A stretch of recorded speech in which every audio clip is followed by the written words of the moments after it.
जय माता दी दोस्तों, शुभ दिन। कार्तिक मास में एकादशी का बहुत ही महत्व बताया गया है। रमा एकादशी का व्रत हमारे हिंदू धर्म में विशेष बताया गया है। हिंदू धर्म में हर एक एकादशी का अपने आप में एक अलग महत्व होता है।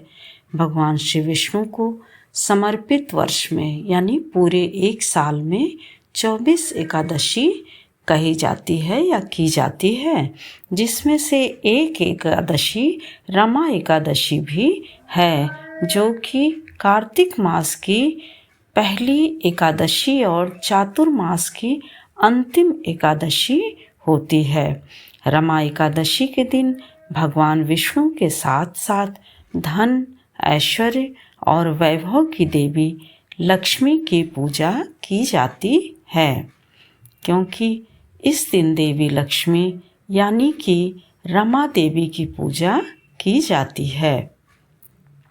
इसीलिए यह एकादशी रमा एकादशी कहलाती है, जो कि इस वर्ष 1 नवंबर को है। सुबह 6:33 से लेकर के 8:45 तक शुभ मुहूर्त है।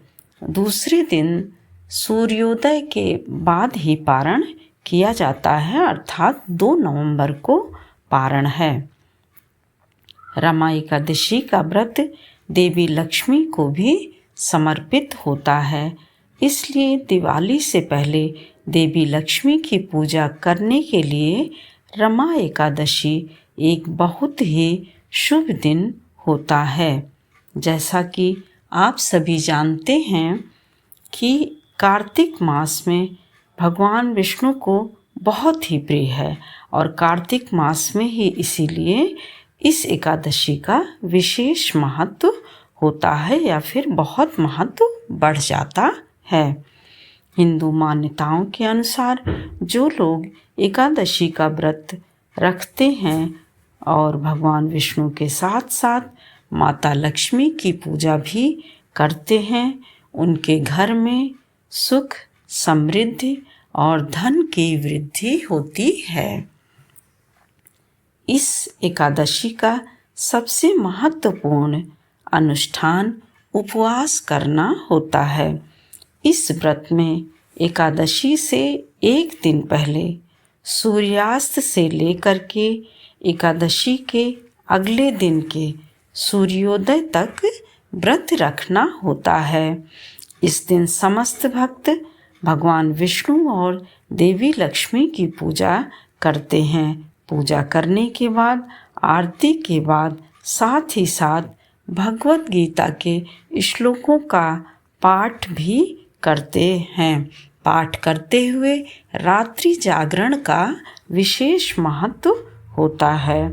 शास्त्रों के अनुसार जो रमा एकादशी का व्रत रखता है उसे ब्रह्म हत्या जैसे पापों से भी मुक्ति मिल जाती है और उसे जीवन भर सुख और मोक्ष की प्राप्ति होती है।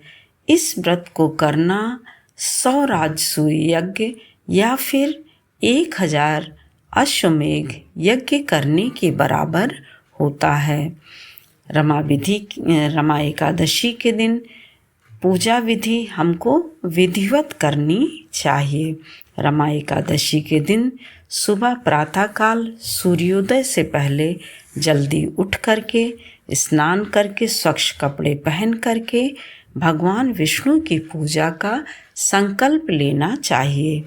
संकल्प लेने के बाद हम उनकी पूजा विधि पूर्वक करते हैं। अगर आपके घर में या फिर अगर हमारे घर में शालिग्राम है तो उनकी भी पूजा विधि विधान से करना चाहिए। इसके बाद गंगा जल, चंदन, धूप, दीप, फूल माला चढ़ा करके हाथ जोड़ करके प्रार्थना करनी चाहिए कि हे विष्णु भगवान, हमारी पूजा सफल हो, हमारा संकल्प सफल हो, हम कर सकें ऐसा हमारे अंदर शक्ति बनी रहे तथा हो सके तो सत्यनारायण भगवान की कथा भी पढ़नी चाहिए, सुननी चाहिए और विष्णु सहस्त्र नाम का और विष्णु सतनाम स्तोत्र का पाठ भी करना चाहिए। जितना हो सके उतना हमें करना चाहिए, जो भी संभव हो जाए। और बाद में भगवान विष्णु, माँ लक्ष्मी जी की आरती करके प्रसाद का भोग लगा करके घर के सभी सदस्यों में बांटे और दूसरे दिन किसी भी ब्राह्मण या ज़रूरतमंद को दान देकर ही हमें पारण करना चाहिए। और पारण सूर्योदय के बाद ही किया जाता है। जय माता दी। शुभ दिन दोस्तों, फिर मिलते हैं।